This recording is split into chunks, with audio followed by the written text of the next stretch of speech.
बिस्मिल्लाहिर्रहमानिर्रहीम अल्लाहुम्मा सल्ली अला मुहम्मद व आले मोहम्मद। मैं हूं ज़ुल्फ़िकार अली शाह और आप देख रहे हैं मरगला डिजिटल टीवी चैनल।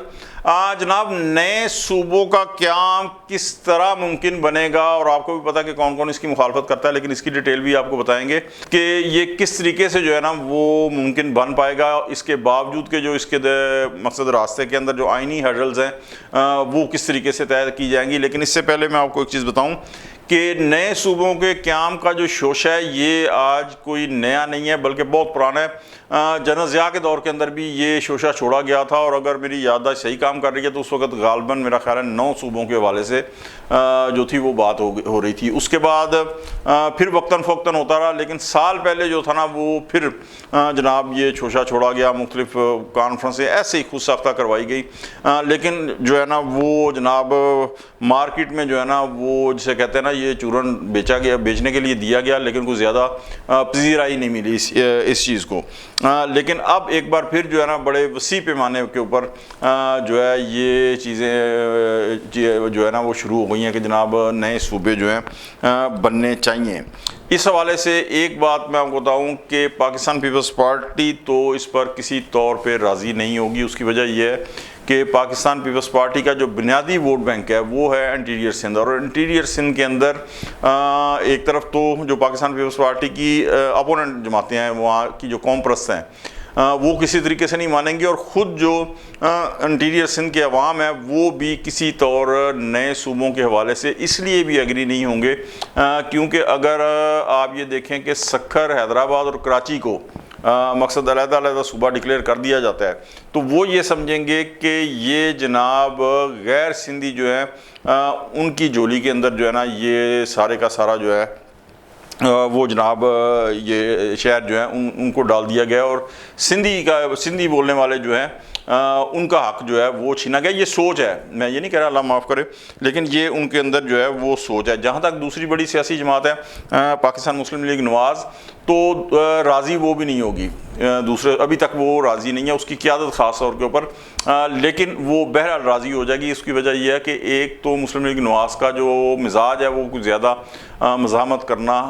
नहीं है, वो ज़्यादा मज़ामत नहीं करती। सेकेंडली मैं आपको एक चीज़ बताऊँ कि इसलिए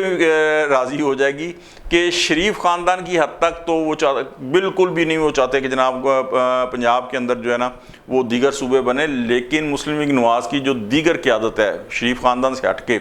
वहाँ सुना है कि जनाब बड़ी वो लुड़ियाँ पड़ रही हैं, बड़ी खुशियाँ मनाई जा रही हैं कि यार अगर पंजाब के अंदर भी ज़ाहिर है कि अगर पूरे पाकिस्तान के अंदर सूबे बनते हैं तो पंजाब के अंदर भी सूबे बनेंगे तो कम अज़ कम शरीफ ख़ानदान से हट के, यानी पहले आप ये देखें ना पूरी अगर तारीख़ 85 से लेके आज तक आए तो स्वाय गुलाम हैदर वाइन के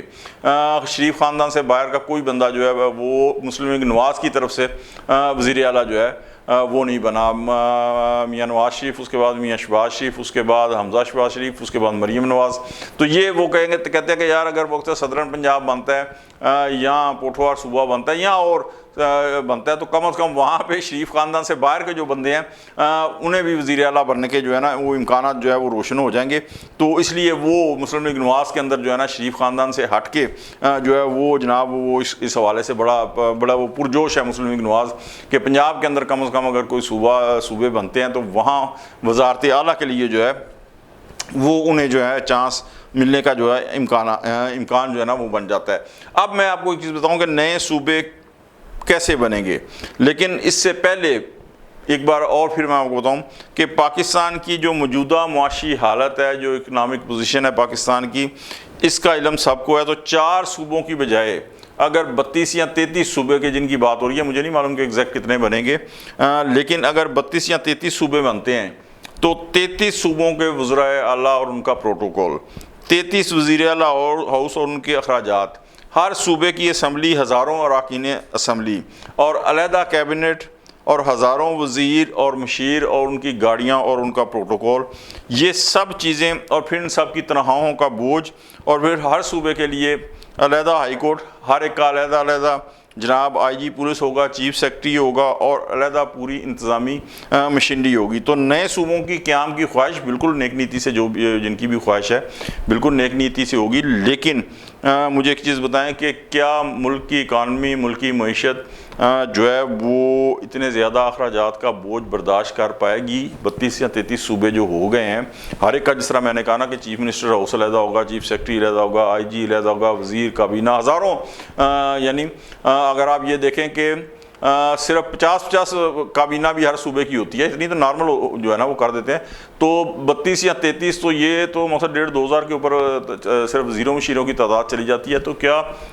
اتنے اخراجات جو ہے پاکستان کی اکانومی برداشت کر پائے گی, اور کیا اس کے اندر اتنی سخت ہے بھی یا کہ نہیں؟ تو یہ ساری چیزیں بھی جو ہیں ظاہر ہے کہ دیکھنی پڑے گی. دوسری بات یہ ہے کہ جو جس طرح متحدہ کراچی کے اندر وہ بڑا جناب کہہ رہی ہے کہ بننے چاہیے, یہ اچھا جی بننے چاہیے. دو چیزیں ہیں یہاں پہ, اگر تو آپ کے نظام کے اندر کوئی خامیاں ہیں, کچھ ہیں, تو وہ آپ آئین کے اندر انہیں امینڈمنٹ کریں اور وہ درست کر دیں. لیکن اگر نظام کے اندر کوئی خرابیاں ہیں اسے بھی آپ درست کر دیں. لیکن اگر نیت کے اندر خرابیاں ہیں تو وہ تو آپ چاہے صوبے بنا لیں یا صوبوں, ہر ضلع کو صوبے کا درجہ دے دیں, ہر تحصیل کو صوبے کا درجہ دے دیں, تو وہ نیت کی خامیاں تو مقصد وہ درست نہیں ہوں گی. آپ یہی دیکھ لینا کہ پارلیمانی نظام پاکستان کے اندر بھی ہے, انڈیا کے اندر بھی ہے, اور یہی پارلیمانی نظام جو ہے وہ برطانیہ کے اندر بھی ہے, لیکن بہت مختلف ہے. وہاں کا معاشرہ اور یہاں کا معاشرہ, وہاں جو مقصد ڈیموکریٹک ویلیوز ہیں وہ بڑی مختلف ہیں پاکستان اور انڈیا سے. تو یہ آپ کی نیت کے اوپر ہے. تو نیت تو آپ کو خود درست کرنی پڑے گی, وہ صوبوں کے بننے یا نہ بننے سے اس کا جو ہے وہ کوئی تعلق واسطہ جو ہے وہ نہیں ہے. تو اب بات آ جاتی ہے آخر میں کہ جس طرح میں نے کہا نا کہ یہ نئے صوبے بنیں گے کیسے, اس لیے کہ حال کی گھڑی تک جو کانسٹیٹیوشنل ریکوائرمنٹ ہے نئے صوبوں کے لیے وہ یہ ہے کہ جس صوبے کے اندر مقصد مزید صوبے بنانے ہیں وہاں کی جو صوبائی اسمبلی ہے وہ 2/3 اکثریت سے یہ ریزولوشن پاس کرے. تو سندھ اسمبلی تو نہیں کرے گی کبھی بھی, ٹھیک ہے. تو اس کے لیے اب کیا یہ جائے گا کہ پہلے تو پاکستان پیپلز پارٹی کی طرف جو ہے رجوع کیا جائے گا, ظاہر اتحادی وہی ہے. جب وہ وہاں سے مقصد وہ نہیں مانے گی اور وہاں سے جواب نفی میں آئے گا, تو اس کے بعد پھر میں آپ کو ایک چیز بتاؤں کہ پھر تحریک انصاف کو اپروچ کیا جائے گا. تحریک انصاف کو اپروچ کرنے کے بعد جو ہے جناب وہاں ان کو ایک دم نہیں بلکہ سٹیپ بائی سٹیپ جو ہے نا وہ ریلیف دیا جائے گا, تاکہ جو وہ لو کچھ لو اور کچھ دو کی بنیاد پہ جو ہے نا انہیں ریلیف ملنا شروع ہو جائے گا. اور اس ریلیف کا جو ہوگا وہ ہوگی کہ جو 28ویں امینڈمنٹ ہے 28th امینڈمنٹ, اس کے اندر جو ہے نا وہ ووٹ ڈالیں گے. اس امینڈمنٹ کے اندر جو ہے یہ جو کانسٹیٹیوشنل ریکوائرمنٹس ہیں جن کی ہرڈلز ہے کہ پاکستان پیپلز پارٹی سندھ کے اندر جو ہے وہ ظاہر ہے ووٹ نہیں دے گی, تو ان کو ختم کرنا جو ہے, اور NFC ایوارڈ وغیرہ جو ہے وہ ساری چیزیں اس کے اندر جو ہے نا وہ آئیں گی کہ جناب اس کے اندر یہ شکی ختم کر دی جائے گی کہ صوبے کی جو صوبائی اسمبلی ہے وہاں سے جو ہے وہ اجازت لینا ضروری ہے, بلکہ سارے کا سارا جو ہے وہ بوجھ جو ہے وہ فیڈرل کے اندر یا کچھ اس طریقے سے کیا جائے گا کہ جو ممکنات میں سے ہو جائے, یعنی ہرڈل باقی جو ہے نا نئے صوبوں کے اندر نہ رہے. تو یہ ساری اس کے اندر کی جائے گی تحریک انصاف کو ریلیف دے کے. اور تحریک انصاف کو جو ریلیف مل رہا ہے اس میں قطعاً یہ چیز شامل نہیں ہوگی کہ بانی PTI کو رہا کیا جائے, اس لیے کہ رہائی کی تو اب خیر جو وہ کہتے ہیں کہ تحریک انصاف بھی ابھی ایک دم توقع نہیں کر رہی. لیکن پھر یہ دیکھنا ہے کہ تحریک انصاف جو ہے کس لیول کے اوپر جا کے جو ہے وہ گورنمنٹ کو اور ریاست کو کے ساتھ جو ہے وہ کوآپریٹ کرتی ہے. جس حد تک وہ کوآپریٹ کرے گی اس کے بعد جو ہے جناب وہ طے ہوتا چلا جائے گا کہ ان کے ساتھ کس طریقے سے جو ہے وہ کوآپریٹ کرنا ہے. تو یہ ایک نئے صوبے جو بننے ہیں اس کی راہ ظاہر ہے کہ پارلیمان کے اندر سے نکلنی ہے, کیوں کہ مارشل لاء لگانے کا زمانہ تو ابھی نہیں رہا اور نہ ضرورت ہے پاکستان کو کسی مارشل لاء کی. تو یہ ود ان دی کانسٹیٹیوشن جو ہے وہیں سے جو کانسٹیٹیوشنل ریکوائرمنٹس ہیں انہیں پورا کرنے کے لیے امینڈمنٹ جو ہے وہ 28ویں ترمیم جو ہے وہ کی جائے گی. تو آپ کو ہمارا ویلاگ اگر اچھا لگے لائک کر دیں, دوستوں تک ضرور شیئر کر دیں تاکہ زیادہ سے زیادہ ویوز ملے, ہماری حوصلہ افزائی بھی ہو جائے, اور ہمارے مرگلا ڈیجیٹل TV چینل کو سبسکرائب کر دیں, بیل آئیکن کا بٹن لازمی دبا دیں تاکہ نئی آنے والی ویڈیوز جو ہیں بروقت آپ تک پہنچ سکیں. اگلے ویلاگ تک کے لیے ذوالفقار علی شاہ کو اجازت دیں. اللہ حافظ.